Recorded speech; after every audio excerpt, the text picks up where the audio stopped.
아이의 아픔을 보고 있는 것만큼 부모에게 힘든 일이 또 있을까요? 우크라이나의 작은 체조 유망주였던 7살 소녀 루슬라나, 전쟁으로 인해 다리를 잃고 꿈마저 잃어버렸습니다. 그 아이의 어머니는 절망 속에서 매일 밤 아이를 끌어안고 울 수밖에 없었죠. 그러나 한국의 의료진이 이 모녀에게 손을 내밀었습니다. 아이가 다시 걷는 모습을 본 어머니는 눈물을 멈출 수 없었어요. 그때 어머니는 이렇게 말했습니다. 한국이 우리 아이의 두 번째 엄마가 되어주었습니다.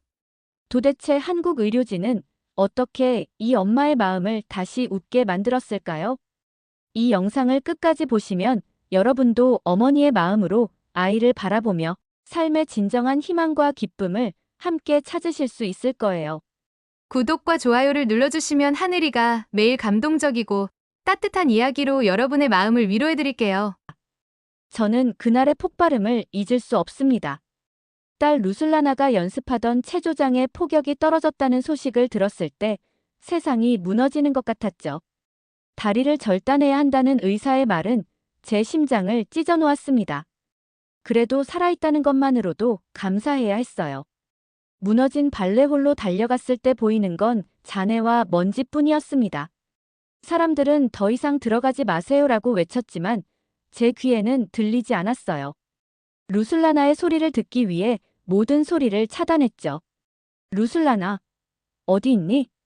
제 목소리는 무너진 건물 사이로 메아리 쳤습니다.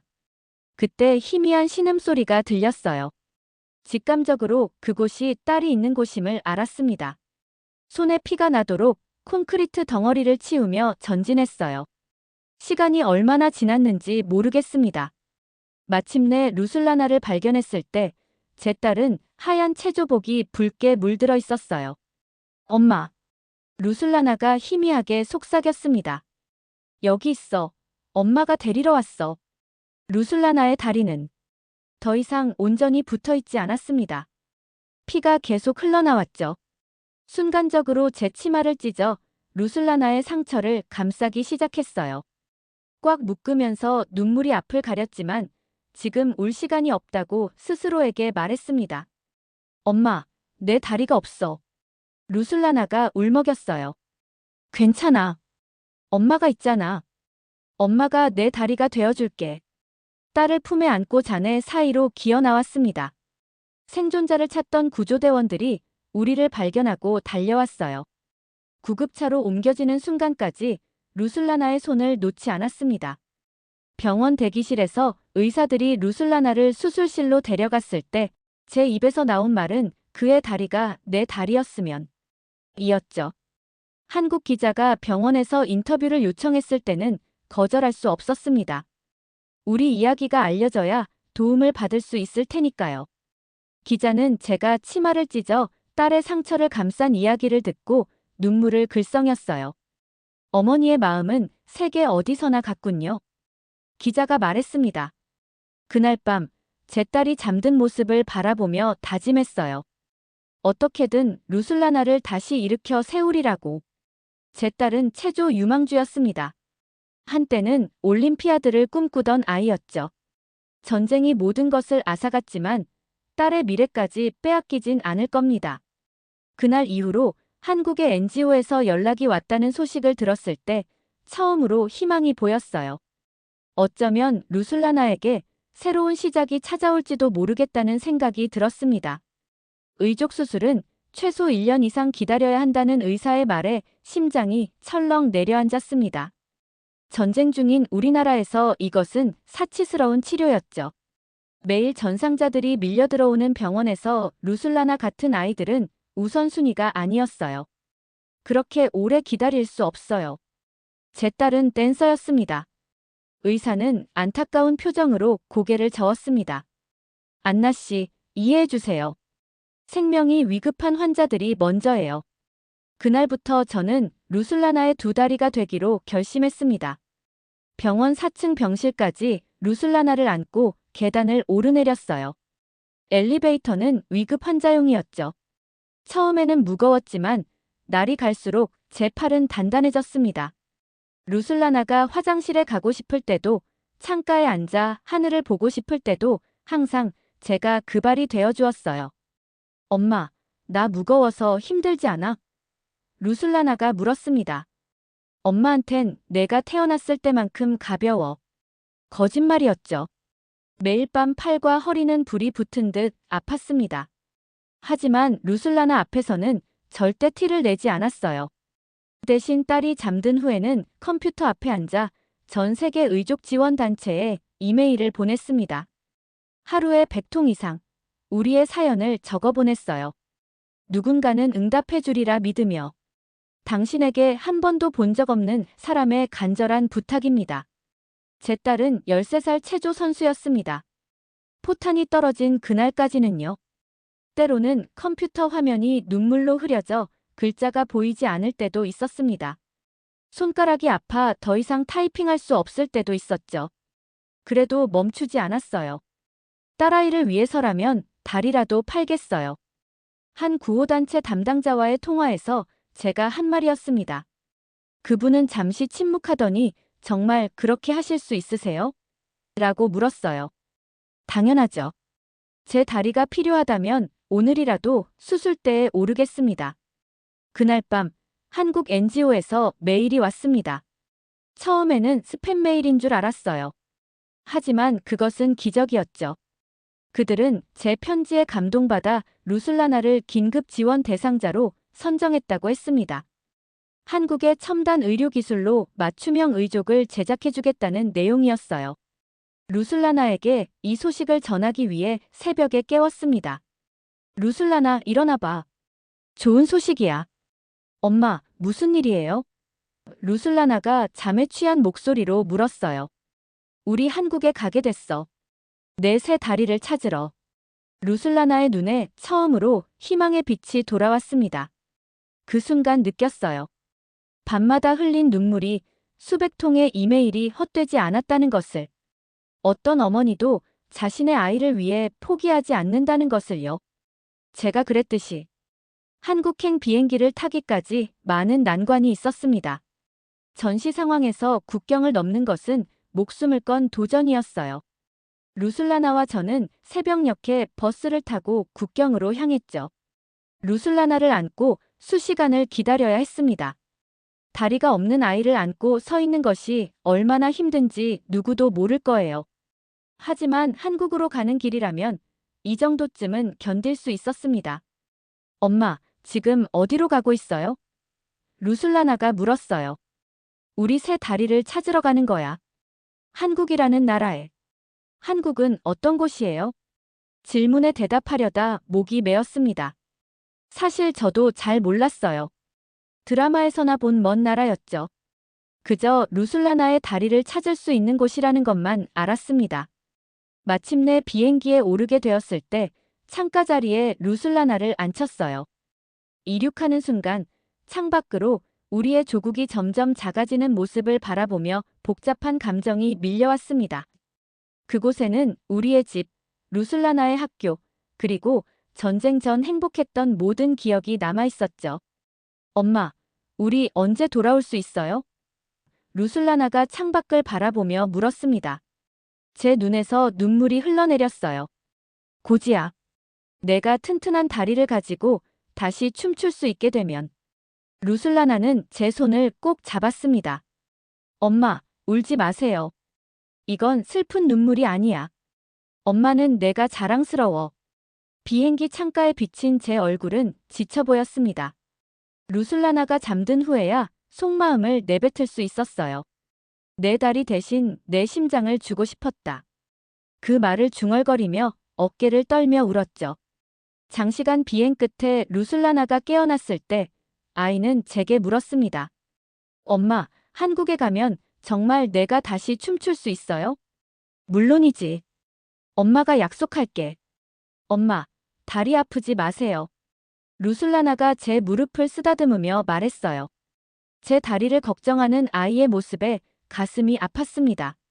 그런 걱정을 하는 것은 어른인 제가 아닌가요? 그런데 제 딸은 이미 어른이 되어 있었어요. 인천공항에 도착했을 때 우리를 맞이한 건 따뜻한 미소를 짓고 있는 병원 직원들이었습니다. 한 직원이 다가와 제 손을 꼭 잡았어요. 안나 씨, 이젠 우리가 돕겠습니다. 걱정 마세요. 그들은 루슬라나를 휠체어에 태우고 우리를 병원으로 안내했습니다. 통역사가 없었지만 그들의 눈빛만으로도 충분히 이해할 수 있었어요. 당신 딸을 도와드리겠습니다. 라는 메시지가 그들의 행동 하나하나에 담겨 있었습니다. 병원에 도착해 루슬라나가 검사를 받는 동안 저는 복도 의자에 앉아 있었어요. 한국 의사가 다가와 어깨에 손을 얹으며 말했습니다. 한국어였지만 그 진심은 전해졌어요. 나중에 통역을 통해 들은 그 말이 아직도 귓가에 맴돕니다. 어머니의 사랑은 국경이 없군요. 루슬라나는 행운아입니다. 그날 밤 병원 숙소에서 잠들기 전 루슬라나가 제게 말했습니다. 엄마, 여기 사람들이 정말 친절해요. 내가 다시 걸을 수 있을 것 같아.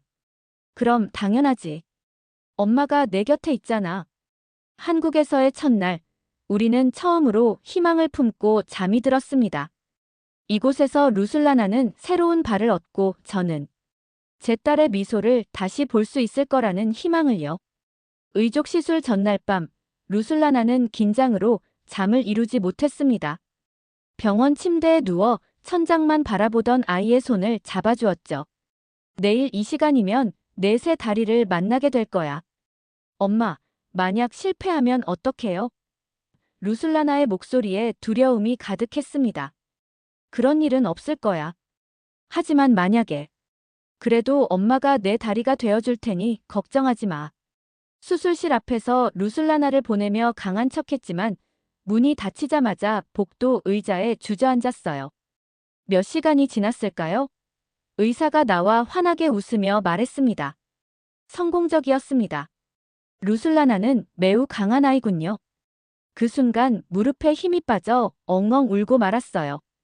지금까지 참았던 모든 눈물이 한꺼번에 쏟아져 나왔습니다.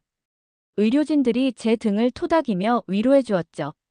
그들의 손길에서 따뜻함이 느껴졌어요. 회복실에서 깨어난 루슬라나는 담요 아래 놓인 의족을 조심스럽게 만져보았습니다. 첨단 기술로 만들어진 의족은 생각보다 가벼워 보였어요. 의사는 재활 훈련이 필요하다고 설명했습니다. 길고 지난한 과정이 될 거라고요. 첫 재활 훈련 날, 루슬라나를 부축해 병원 재활실로 데려갔어요.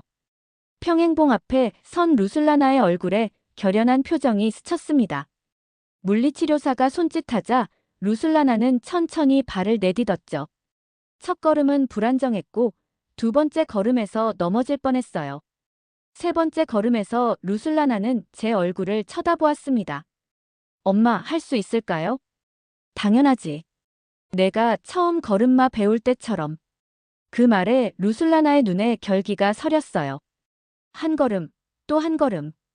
평행봉을 잡고 천천히 걸어갔습니다. 마지막 걸음을 내딛고 봉 끝에 도달했을 때 루슬라나는 환하게 웃었어요. 그 순간 제 심장이 터질 것 같았습니다. 엄마, 해냈어요.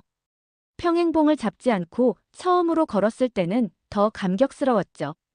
루슬라나가 저를 향해 세 걸음을 내디딘 순간 참을 수 없는 감정이 복받쳤어요. 루슬라나의 손을 잡는 순간 무너져 울고 말았습니다. 처음 걸음마 가르쳤을 때보다 더 떨렸어요. 재활사와의 인터뷰에서 그렇게 말했죠. 재활 훈련을 거듭할수록 루슬라나는 점점 더 자신감을 찾아갔습니다. 병원 복도에서 저와 손잡고 걷는 모습은 마치 기적과도 같았어요. 간호사들이 복도에 서서 우리를 응원해 주었습니다. 그들의 눈에도 눈물이 맺혀 있었죠. 안나 씨, 루슬라나의 회복 속도가 놀랍습니다. 보통 아이들보다 훨씬 빠르게 적응하고 있어요. 담당 의사가 말했어요. 어느 날 병원 측에서 작은 행사를 열었습니다. 의료진들이 모여 루슬라나의 재활 성공을 축하해 주었어요. 그들은 저에게 공동 회복자라는 메달을 선물했습니다. 이건 단순한 보호자가 아닌 함께 회복의 과정을 걸어온 어머니에게 드리는 메달입니다. 그 말을 들으며 뜨거운 것이 목구멍을 타고 올라왔어요. 루슬라나가 제 손을 꼭 잡으며 귓속말로 속삭였습니다. 엄마, 이제 걷는 건 내가 하지만 이건 엄마의 발걸음이에요. 엄마가 없었다면 난 여기 없었을 거예요. 그날 밤 흘린 눈물은 더 이상 슬픔의 눈물이 아니었습니다. 딸과 함께 걸을 수 있다는 기쁨의 눈물이었죠. 하지만 우리 앞에는 더 어려운 시간이 기다리고 있었습니다. 재활 훈련이 한 달쯤 지났을 때였습니다.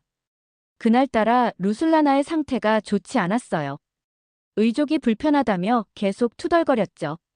병원 재활실에서 평소보다 긴 시간 훈련한 후 루슬라나는 갑자기 의족을 던지며 소리쳤어요. 싫어. 다시는 못해. 이런 가짜 다리 싫어요. 재활사들도 저도 놀랐습니다. 그동안 열심히 노력해왔던 루슬라나였기에 더 충격적이었죠. 의료진들이 루슬라나를 진정시키려 했지만 아이는 계속해서 울며 소리쳤어요. 내 다리 돌려줘요.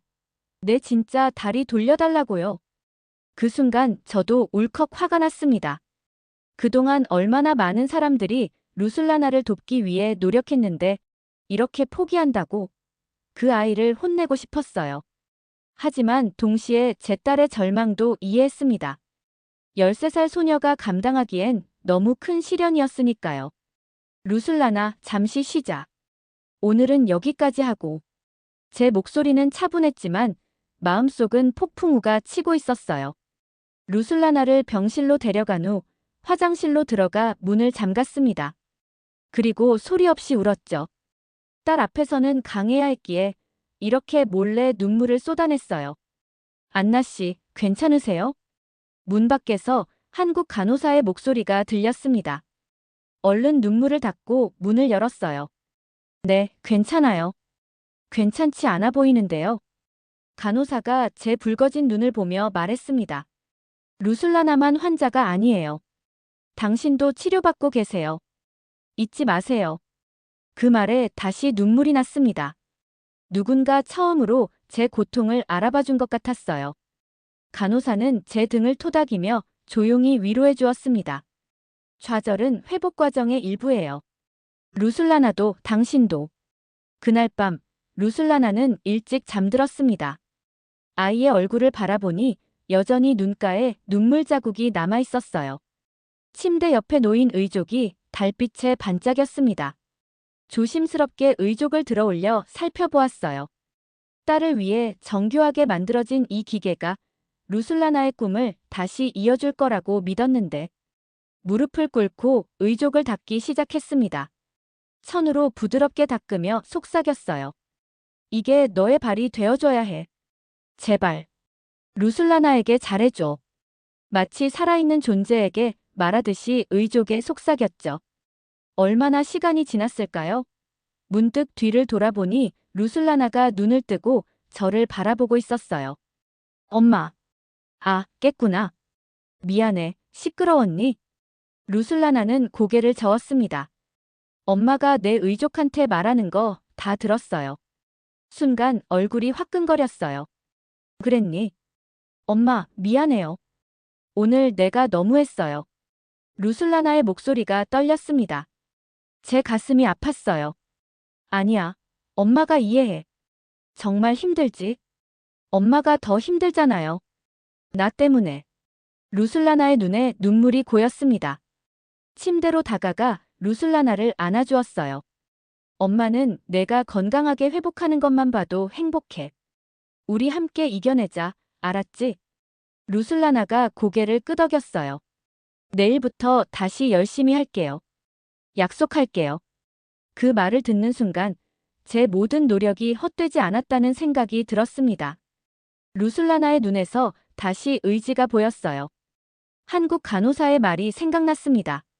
좌절도 회복 과정의 일부라는. 그리고 어쩌면 오늘의 이 위기가 루슬라나를 더 강하게 만들어줄 거라는 희망이 생겼죠. 그날 이후 루슬라나는 놀라울 정도로 변했습니다. 더 열심히, 더 끈기 있게 재활에 임했어요.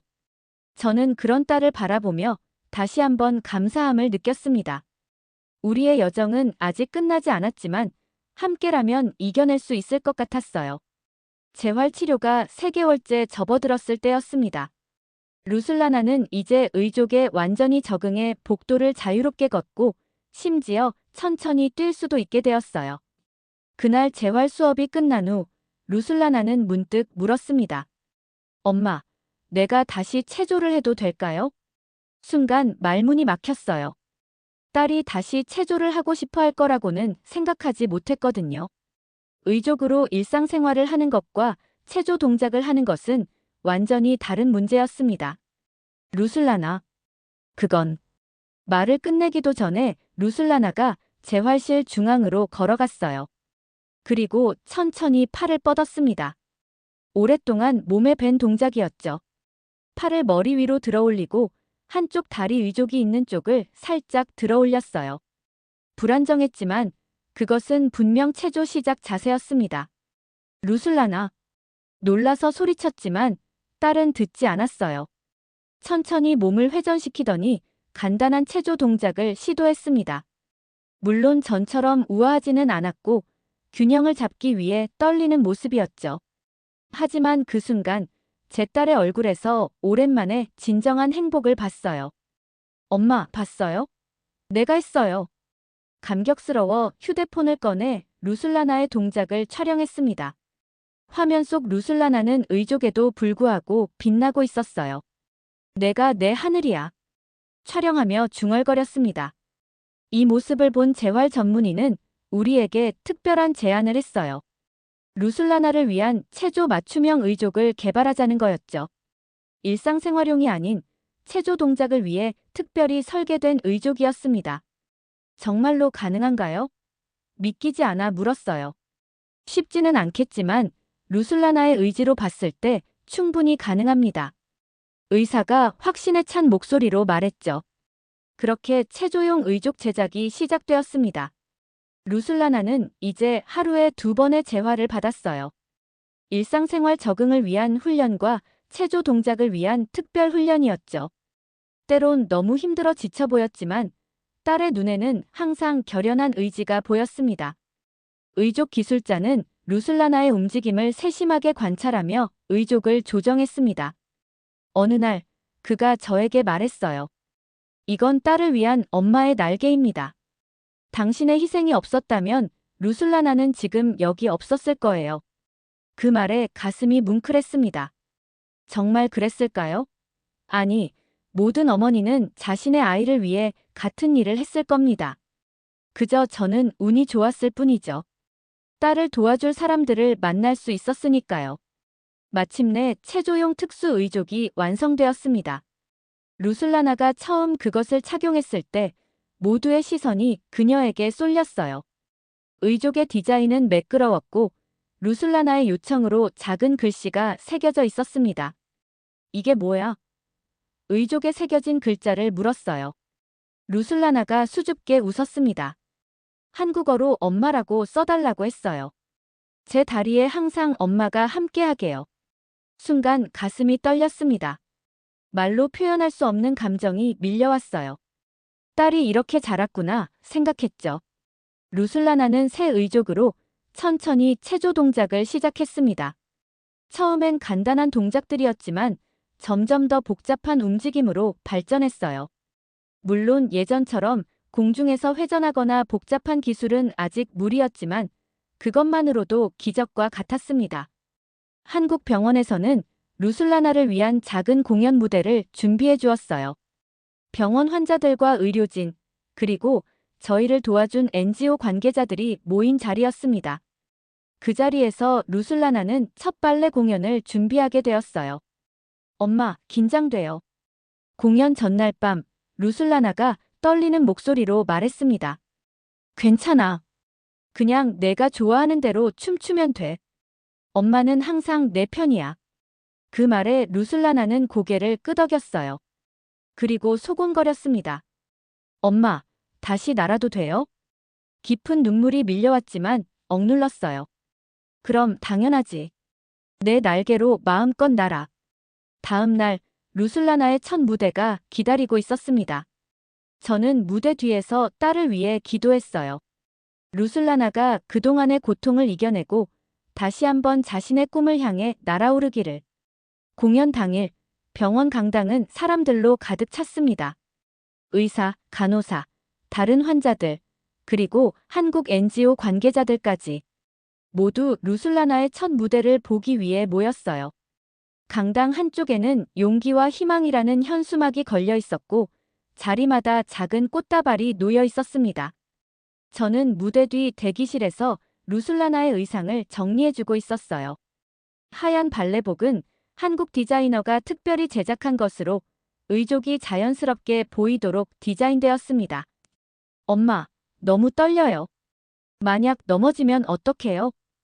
루슬라나의 목소리가 떨렸어요. 제 손으로 딸의 볼을 감싸 쥐었습니다. 넘어져도 괜찮아. 다시 일어나면 되니까. 그게 우리가 지금까지 해온 일이잖아. 루슬라나가 약하게 웃었어요.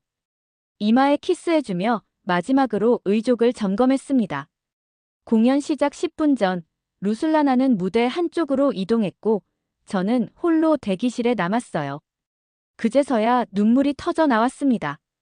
지난 6개월간의 모든 고통과 두려움과 희망이 한꺼번에 밀려왔어요. 무릎을 꿇고 손을 모아 기도했습니다. 종교적인 사람은 아니었지만 그 순간만큼은 신에게 의지하고 싶었어요. 제발 루슬라나가 행복하게 해주세요. 다시 한번 꿈을 꿀 수 있게 해주세요. 문득 누군가 제 어깨를 토닥이는 느낌이 들었습니다.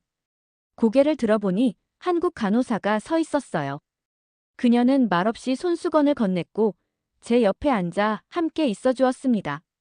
그녀의 눈에도 눈물이 맺혀 있었어요. 공연 시작을 알리는 종소리가 울렸습니다. 저는 얼른 눈물을 닦고 객석으로 향했어요. 가장 앞줄에 자리를 잡고 앉았죠. 조명이 어두워지고 무대 중앙에 스포트라이트가 비쳤습니다. 그리고 루슬라나가 나타났어요. 하얀 발레복을 입은 딸의 모습은 천사와도 같았습니다. 음악이 흐르기 시작했고 루슬라나는 천천히 움직이기 시작했어요. 처음에는 조심스러웠지만 점점 자신감을 찾아갔습니다. 순간 루슬라나가 간단한 턴을 시도했어요. 숨을 멈췄습니다. 그런데 딸은 완벽하게 그 동작을 해냈고 관객들로부터 탄성이 흘러나왔어요. 이어지는 루슬라나의 춤사위는 예전과 같지 않았지만 그건 중요하지 않았습니다. 무대 위에서 빛나는 딸의 미소가 모든 것을 말해주었으니까요. 마지막 포즈를 취하고 루슬라나가 고개를 숙이자 객석에서는 우레와 같은 박수가 터져 나왔습니다. 모두가 일어나 기립박수를 쳤어요. 루슬라나의 눈에는 기쁨의 눈물이 맺혀 있었습니다. 제 옆자리에 앉아있던 할머니가 눈물을 닦으며 말했어요. 저 엄마 마음이 내 마음 같아. 얼마나 자랑스러울까. 그리고 무대에서 놀라운 일이 벌어졌습니다. 루슬라나가 제 이름을 부르며 무대 아래로 달려왔어요. 저를 무대로 초대한 거죠. 주저했지만 관객들의 박수에 힘입어 무대로 올라갔습니다. 엄마, 이제 내 발 괜찮지? 루슬라나가 모두가 들을 수 있게 큰 소리로 물었어요. 목이 메어 말이 나오지 않았습니다.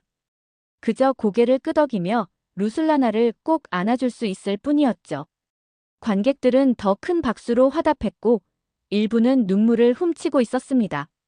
무대에서 내려와 자리로 돌아오는 길, 제 입에서 나온 말은 놀랍게도 이런 것이었어요. 딸아, 이제 엄마가 너한테 배워야겠다. 정말 그랬습니다. 루슬라나의 용기와 의지는 제가 배워야 할 것이었어요. 이 아이는 절망 속에서도 희망을 찾아냈고 불가능해 보이는 상황에서도 꿈을 놓지 않았으니까요. 공연이 끝난 후 많은 사람들이 루슬라나에게 축하 인사를 건넸습니다. 한 어린 소녀는 루슬라나에게 꽃다발을 건네며 말했어요. 언니처럼 용감해지고 싶어요. 그 순간 깨달았습니다. 루슬라나의 이야기는 이제 우리만의 것이 아니라 다른 이들에게 희망이 되고 있다는 걸요. 그리고 그것이야말로 우리가 이 모든 고통을 견뎌낸 진정한 의미가 아닐까 생각했습니다. 그날 밤 병원 숙소로 돌아와 루슬라나를 재우며 물었어요. 오늘 어땠어? 행복했니? 루슬라나는 환하게 웃으며 대답했습니다. 엄마, 정말 오랜만에 다시 하늘을 날아본 것 같았어요. 그리고 엄마가 내 옆에 있어서 더 행복했어요. 그 말에 눈물이 나왔지만 이번에는 기쁨의 눈물이었습니다. 루슬라나의 이마에 키스하며 작은 소원을 빌었어요. 이 행복이 오래오래 계속되기를. 한국에서의 시간이 6개월을 넘어가고 있었습니다. 루슬라나는 이제 의족으로 일상생활을 하는데 전혀 불편함이 없었고 체조 동작도 점점 더 자연스러워졌어요. 의사들은 루슬라나의 회복이 놀라울 정도로 빠르다며 감탄했습니다. 곧 우크라이나로 돌아갈 시간이 다가오고 있었죠. 귀국을 준비하며 짐을 싸던 날 문득 마음이 무거워졌어요. 지난 반년 동안 우리를 도와준 의료진과 NGO 관계자들, 그리고 병원의 모든 분들에게 너무나 감사했습니다. 어떻게 이 은혜를 갚을 수 있을까 고민했죠. 병원장님을 찾아갔어요. 이 은혜, 어떻게 갚을까요? 제가 평생을 바쳐도 모자랄 것 같습니다. 병원장님은 미소를 지으며 말씀하셨어요. 안나 씨, 루슬라나가 다시 행복하게 웃는 모습이 우리에게는 가장 큰 보답입니다. 그리고 앞으로 루슬라나가 다른 사람들에게 희망을 주는 존재가 된다면 그것이면 충분합니다. 그 말씀이 가슴에 와닿았습니다. 귀국 후 우리가 해야 할 일이 무엇인지 명확해졌어요. 마지막 저녁 병원에서 작별 파티를 열어주었습니다. 모두가 모여 우리의 성공적인 치료와 귀국을 축하해 주었어요. 루슬라나는 작은 발레 공연으로 감사의 마음을 표현했고 저는 떨리는 목소리로 소감을 말했습니다. 여러분의 도움 없이는 불가능했을 겁니다. 한국에서 받은 사랑과 도움은 평생 잊지 못할 거예요. 우크라이나로 돌아가면 이 따뜻함을 다른 사람들에게도 나누겠습니다. 파티가 끝나고 병실로 돌아온 루슬라나가 갑자기 물었어요. 엄마, 우리가 집에 돌아가면 뭐 할 거예요? 잠시 생각했습니다. 우리가 받은 도움을 다른 사람들에게 나눠주는 일을 하면 어떨까? 루슬라나의 눈이 반짝였어요.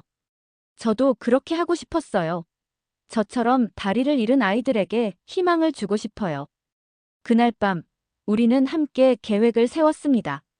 루슬라나는 우크라이나에서 어린이 체조 캠페인 홍보대사로 활동하고 싶다고 했어요. 그리고 저는 전쟁으로 가족을 잃거나 부상당한 아이들을 돕는 자원봉사를 하기로 했죠. 다음 날 아침 공항으로 향하는 차 안에서 루슬라나가 창밖을 바라보며 말했습니다. 엄마, 이 나라를 잊지 않을 거예요. 제 다리에 엄마라는 글자가 새겨져 있듯이 제 마음에는 한국이 새겨져 있어요. 그 말에 가슴이 따뜻해졌어요. 비행기에 오르며 마지막으로 한국 땅을 바라봤습니다. 이곳에서 우리는 단순히 의족을 얻은 것이 아니라 새로운 삶과 희망과 미래를 선물 받았어요. 우크라이나로 돌아온 후 루슬라나의 이야기는 빠르게 퍼져나갔습니다. 현지 방송에서 인터뷰 요청이 왔고 의족을 한 소녀의 발레 이야기가 많은 사람들에게 감동을 주었어요. 루슬라나는 약속대로 어린이 체조 캠페인의 홍보대사가 되었고 전국을 돌아다니며 자신의 경험을 나누었습니다. 저 역시 약속을 지켰어요. 전쟁고아와 부상당한 아이들을 위한 재활센터에서 자원봉사를 시작했습니다.